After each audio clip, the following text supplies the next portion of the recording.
How to determine your direction of work mid-row.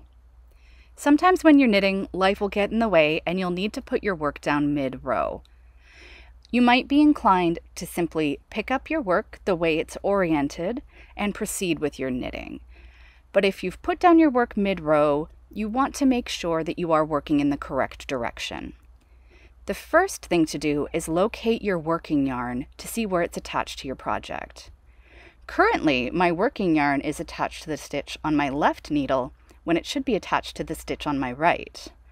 So I'm simply going to turn around my work, and now I know my working yarn is on the correct side. I'm working knit stitches, so my yarn should be at the back of my work.